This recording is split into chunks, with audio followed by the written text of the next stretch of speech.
Welcome back. Now, the International Monetary Fund Executive Board on Thursday released its Article 4 consultation report on Nigeria. The board welcomed Nigeria's new economic recovery growth plan with a focus on economic diversification. Now, the Washington-based institution sees Nigeria recording a modest economic growth of 0.8% in 2017 and also welcomes the recent easing of some foreign exchange restrictions by the Central Bank of Nigeria. An economist and the Chief Executive Officer of Time Economics, Dr. Oho Okiti, joins the conversation from our Abuja studios to share his perspectives on this latest report. So good morning to you, Dr. Okiti. It's great to have you on the program. Good morning. It's good to be here. What do you make of this latest report from the International Monetary Fund? I think on the whole and in balance, I think it's a fair report. There are three key messages in that report. The first one is about fiscal sustainability, and the second one is about exchange restrictions, and the third one concerns the banking industry. So on the first one, the fiscal sustainability, the IMF would like us to put in measures that will help sustain fiscal policy and expenditure in the medium term. For instance, they suggested that we should put in measures to improve the tax base. That is not a surprise.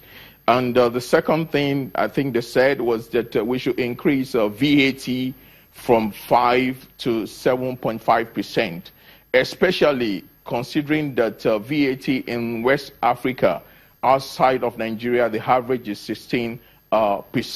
So that was the first thing. The second point is that they would like us to remove the exchange restrictions, and according to them, those restrictions are causing distortions in investment and in consumption, and also affecting distortions of the exchange rate.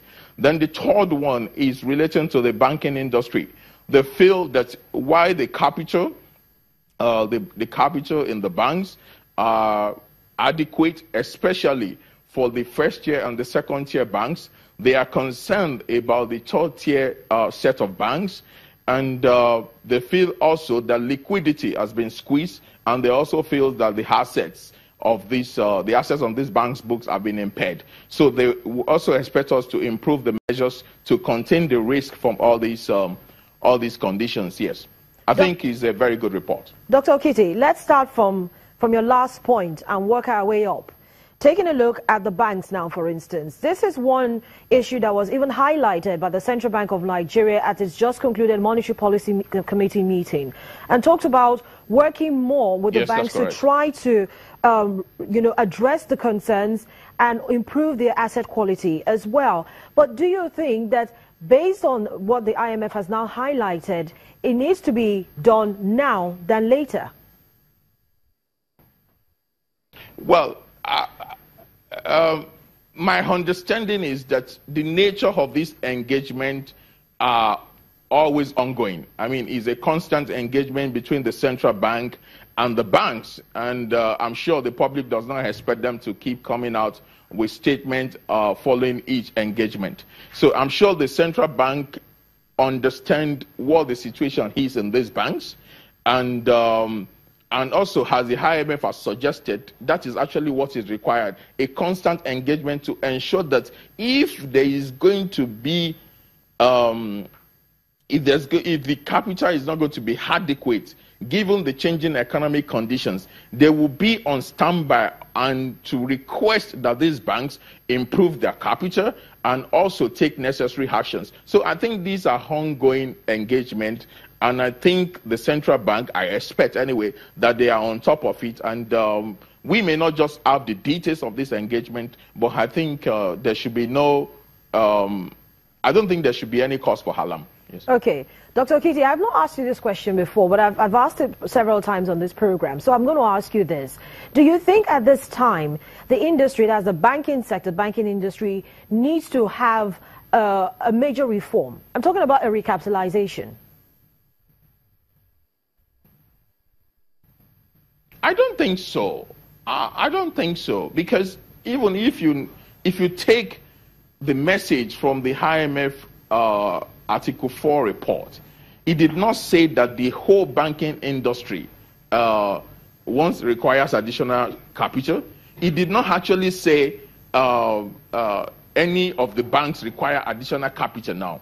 It was just a concern that given the changing economic conditions and the continuous poor quality of the assets, we may arrive at that point in the future. So that is why I said that the central bank, given the constant engagement with this bank, we know which bank will require additional capital, and I'm sure they will take the measures that are necessary.